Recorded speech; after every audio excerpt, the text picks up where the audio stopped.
We'll fast forward. How much time we got? Fast forward a little bit.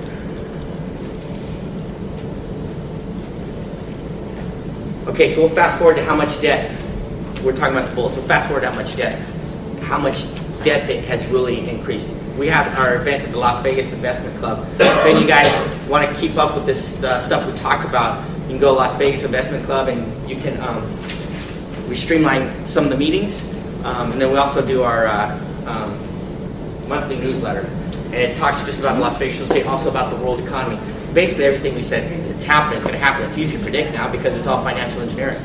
But in 2012, actually the end of 2011, we talked about stocks and all that stuff, not just real estate. We said one of the best industries to invest right now, and at the time this is when the car companies were getting bailouts and on the verge of being put under. And I'm doing short sales and foreclosures, and these people are getting cars with foreclosures and short sales on them. I call my buddy, I say, hey, how are these people getting cars? Oh, bro, it's crazy. Anybody can get a car loan. I go, really? So at our event, I said, look into this car stuff. Start investing in the cars. Anybody can get a car right now. It's going to boom, okay? Because they did the same thing. Because the car industry was falling apart. They hadn't do anything. And so their last resort was give anybody a loan, so a car loan. And that's what they did. And so I predicted exactly what, go do your research and check and see if what I'm saying is right. And obviously we saw what happened with the car industry. They had their greatest year ever last year, okay? But what's happening, now it's time to short them because the subprime car loans are now you talk to the same guy, go back to my car buddy, hey bro, how's that going for cars? Oh man, that's going to be a problem. They've given the car loans to everybody now. Everybody's got a car, and now the cars are defaulting and they're coming back. So they have a used car market. So if you're going to buy a car, wait 1 year. And so you're starting to get cracks about it under the subprime. Subprime. If you Google subprime auto loans, you'll start seeing that. Hi. You'll start seeing the subprime loans. You're going to start seeing that cracking. Is that a big problem with us? No, not really.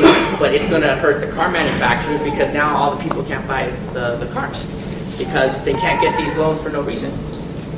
They can't get the loans with no money down. Go ahead. Yeah, I have a buddy that we were in the mortgage business together, and he's now working for companies that are chasing repos.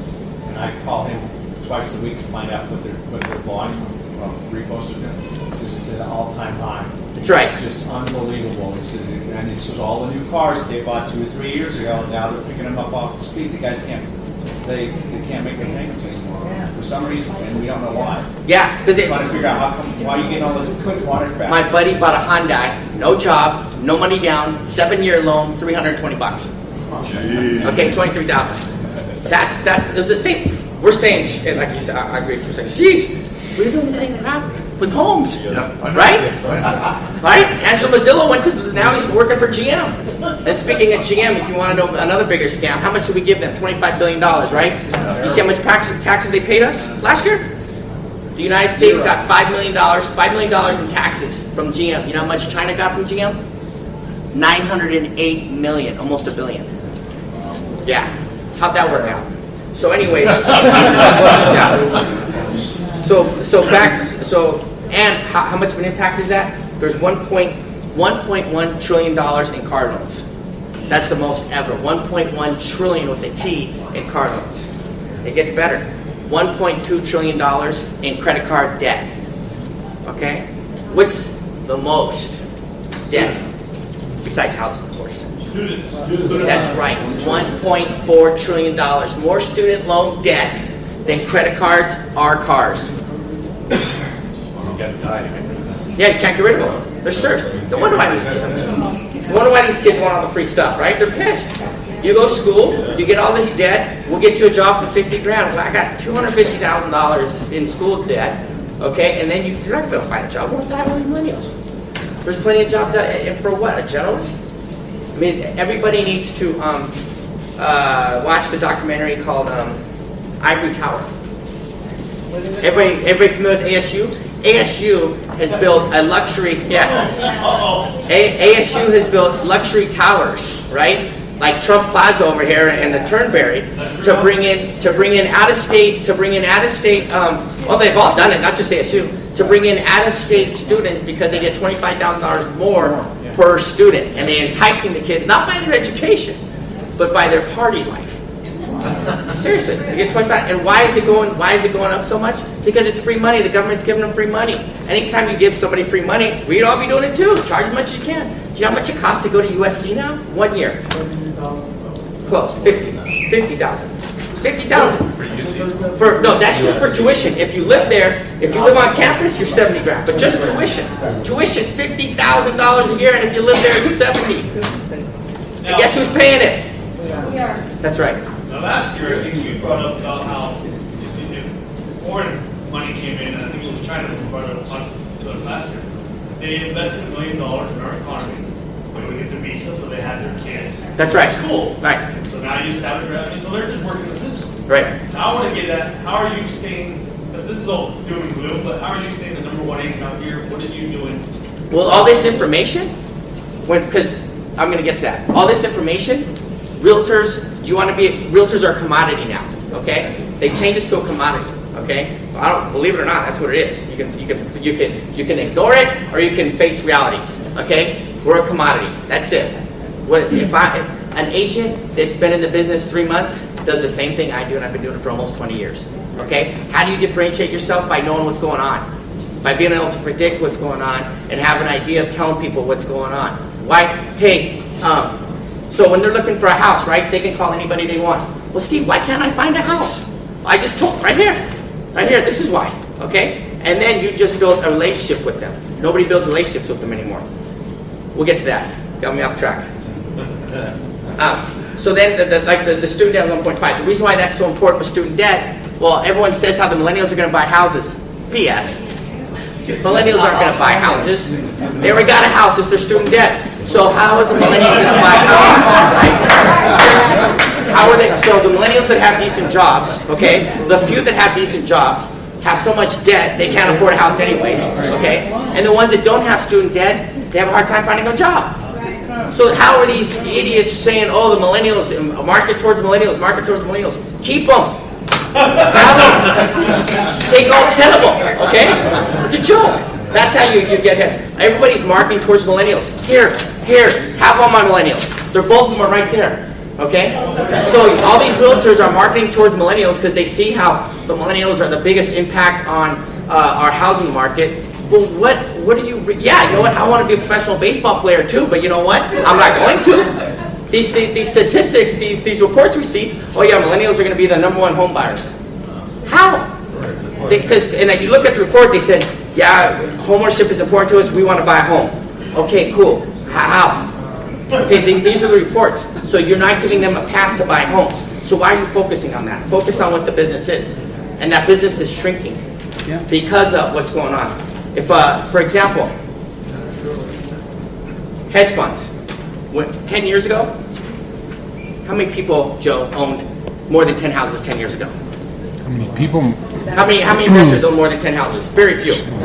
Now, I would say almost every investor I work with has more than 10 houses. So what does that do? Shrinks our business.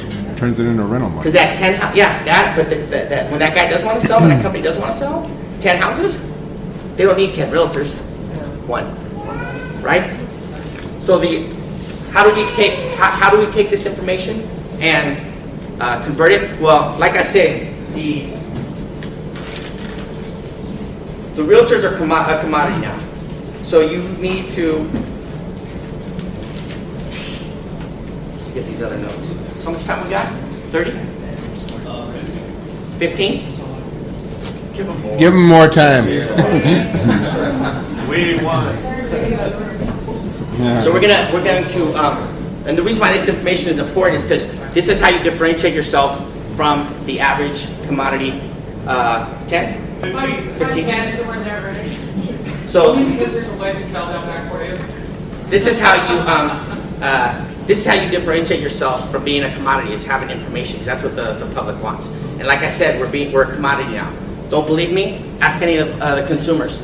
Okay, Zillow has made us less relevant because the difference between a really good realtor and a really bad realtor in the past was like this, right? Now it's like this. Because in 1998 or 2005, before all the Zillow stuff started, if you had to know about the schools, they asked you about the crime, they asked you about all that stuff, right?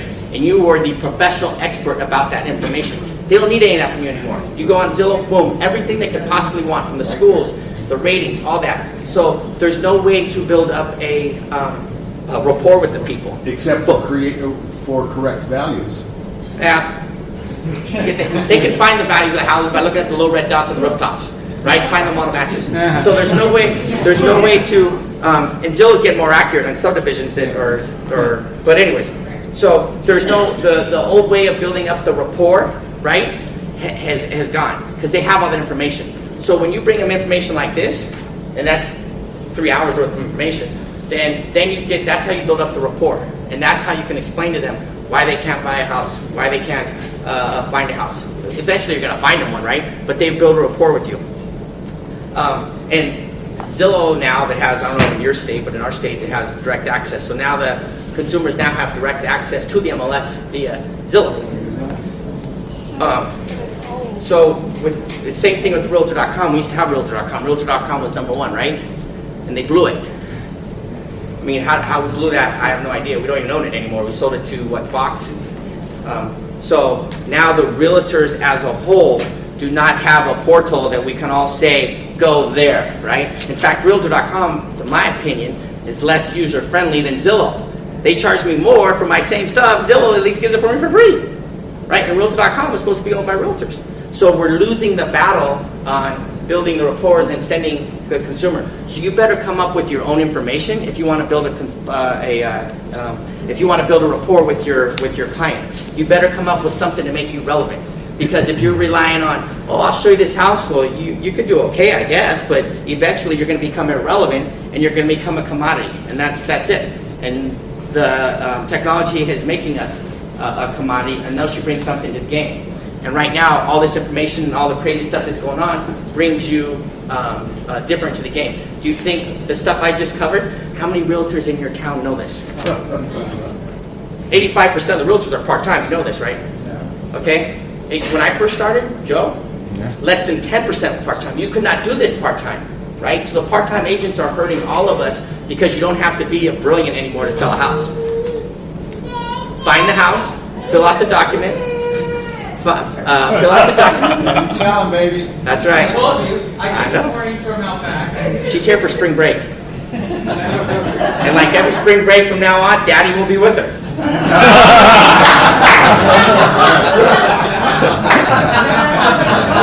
Well, you got a lot to learn in that department. Mine's will practice now. Hey, Steve, I got a question.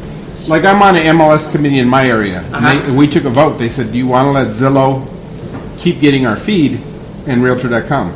We said no. So then a lot of the realtors in the room said, wait, I'm paying them. Wait, give 1 year, so at least I get my money back for a year.